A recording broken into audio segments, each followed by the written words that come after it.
Salma kaya mga kabayan, ay naririnig na naman ako. Ang magpapakita naman sa inyo sa masarap na luto. Tayo mag-chachapsuy ngayon, stir-fried veggies, stir-fried vegetables, mga kabayan.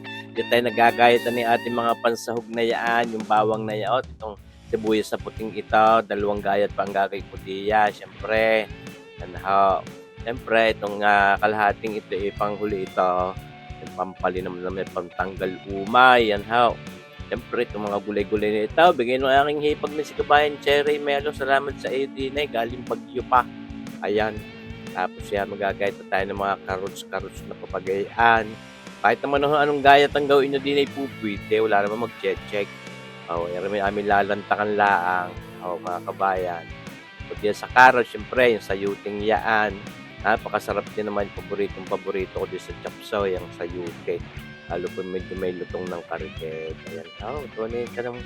Kami mga nagbibigay ng papagarne. Siyempre, sariwan-sariwa yung mga gulay na yan. Napakasarap lutuin yan. Tatunang una natin lagi naisipang luto diyan ay yung chapsoy, stir-fried vegetables. Ito may zucchini pa. Yan ho. Malahati lang ang napabigat. Medyo mahal daw yan. Ayan, di pinaghati-hati sa mga pinagbibigyan. Tunay kayo naman. May mga mushrooms pampapagayaan. Mga kabayan, fresh na fresh yan. Hindi galing sa lata. Di ba mga kabayan? Panalo itong ating chapsoy na ito. Talaga naman napakasarap pagka mga gayang sariwang gulay ang ating chachapsuyin. Malutong-luto. Kahit hindi ka na magkanin. Siyempre, may mga beans ng papagayaan. Malilinggit na papagayaan kung ano ba tawag sa klase ng beans na yan, green beans na yan. Hindi naman yung Bagyo beans mismo pero sabi sa kuway, napakasarap niya. Ayos. Ngayon ito, ating chapso pechay na yan, napaka-cabbage, pechay bagyo. Ating gagayt-gaytin nila, tamang-tamang papagaya. Itong repolyong ito, syempre, hindi rin pwede mawala sa ating chapso. Ating pagtatatanggalin na yung babaak-baakin natin ng papagayaan. Hindi ba mga kabahay, kasarap din nga yung chapsoy. Talagang healthy. Mga kabayan. Talagang itong ating nilulutong ito kayang-kaya din gawin. Ito, siyempre, pampabango. Hindi pwedeng mawala diyan sa ating chapsoy ang ating bell pepper na papagayaan. Napakabango din naman yan. At saka, nakakapagtanggal umay yan, yung bell pepper na yan. Lalo sa pizza pie, gusto ko yan. At ito, syempre, napakabango din naman, masarap din naman ang lasa. Mayroon distinct na lasa yung ating celery iyan. Napakabango din. Dati ako di makapangain niya, ako'y nasasangsangan sa amoy, pero nung matutunan ko, kasangap. At ito, syempre, meron din tayo niyang Chinese pechay na yan. Choy, kung tawagin. Mga kabayan, talaga namang napakasarap din naman yan. Fresh na fresh. Mga kabayan. Tapos, syempre, wala tayong karning gagamitin ngayon na liempo o mga baboy. Ito, nakita ko sa frigidaire itong ating bacon na ito. Di yan siya lang natin gagawing palasa na pork. Syempre, mga kabayan. At ito, hindi po pwedeng mawala. At gustong-gusto ko din sa chapsoy na papagayaan ay atay ng manok. Mas gusto ko yan kaysa sa atay ng baboy na mapasahog diyan sa ating chapsoy. Di na ako na dyan. Kasarap din naman yan. Mga kabayan, paborito ko yung atay ng manok na yan. Kahit yung adubuhin, bibistikin, kung ano pang luto, pulutanin, panalo lagi yung atay ng manok na yan. Ayos! Ibaghaw mga kabayan, susmursipaw tawarag.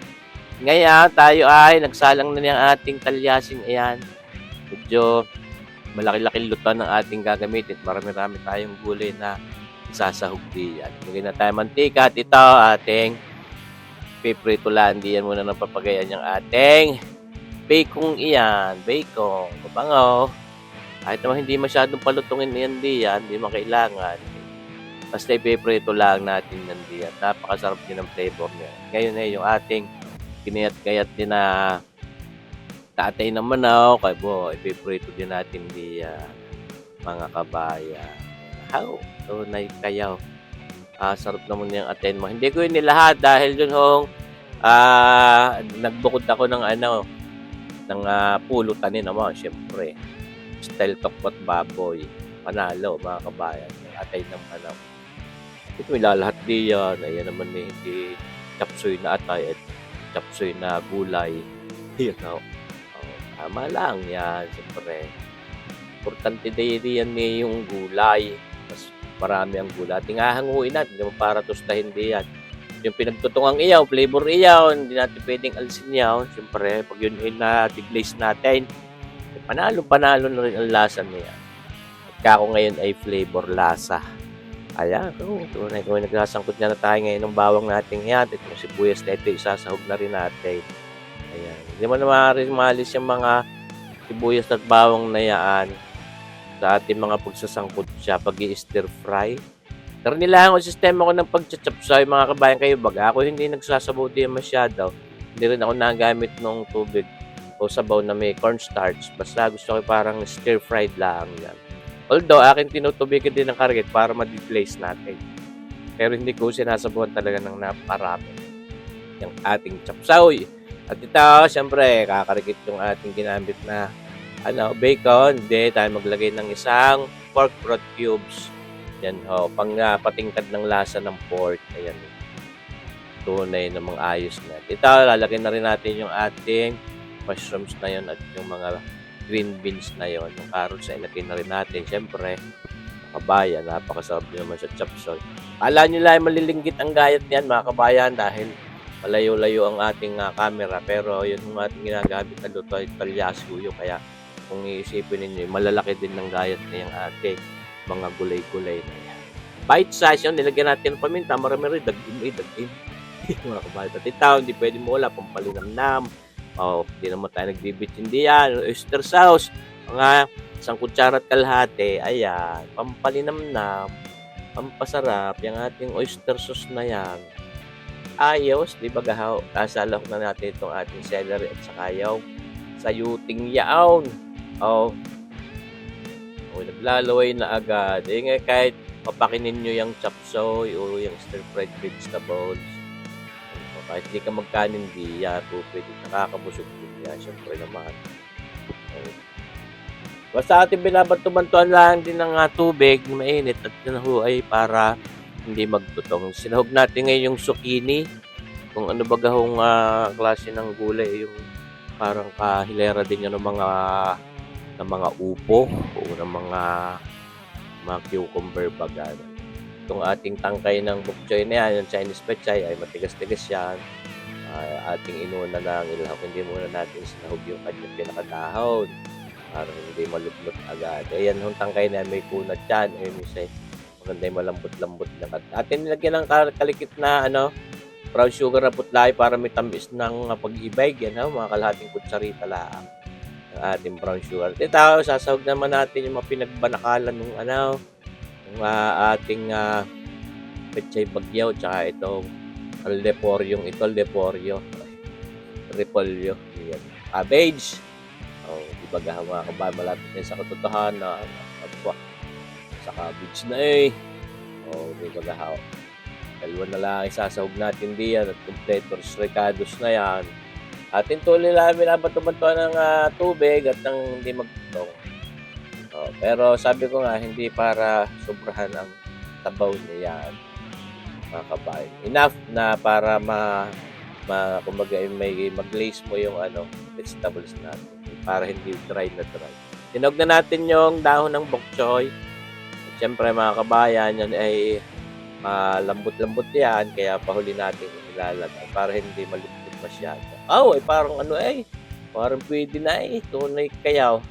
Yan mga kabayan, ating nilagay naman ngayon yung dahon ng pechay bagyong yan, napaka-cabbage. At yan na yan, luto na yung ating siyapsoy na yan.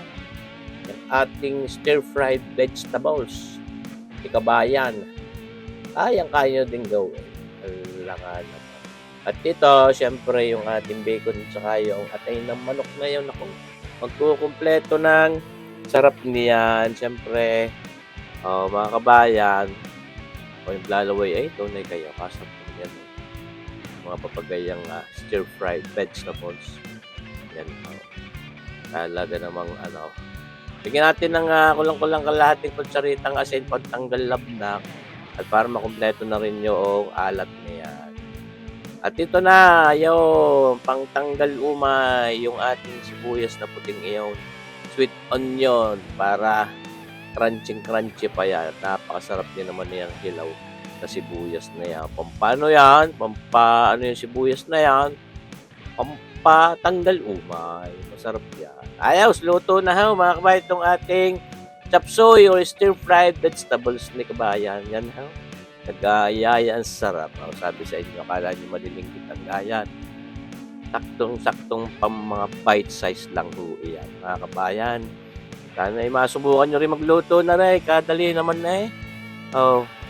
Masarap lang na rin. Siyempre, kompleto sa mga piyesa natin, ang mga gulay-gulay na yan. Pag may nagbibigay pag hindi panalo. Yan ha. Lalantakan na natin. Sauce marsipaw, tawarin. Diba mga bite size alam mo yung maliliit yung niluluto. Sakto-sakto lang at ngating. So tayo ngalutin natin yan. May lutong pa yan. Siyempre, talaga namang may drama pa ang paglalagay sa pinggan for the vlog. Siyempre naman. Mga kabayan, maraming salamat sa inyong panunood, mga kabayan. Yan ha. At harinapan nyo yung ating 6th anniversary video natin. Yan ha. Ina-upload ko kagabi. Sana mapanood nyo pa rin lagi yung ating mga videos. At abangan nyo pa rin palagi ang ating mga susunod pang i-upload ng mga videos dito sa ating YouTube channel ito na Sir Boy at Melo. Sana patuloy po ninyo tayong suportahan at manood palagi ng ating mga videos. Maraming salamat po, mga kabayan. Mabuhay tayong lahat. God bless!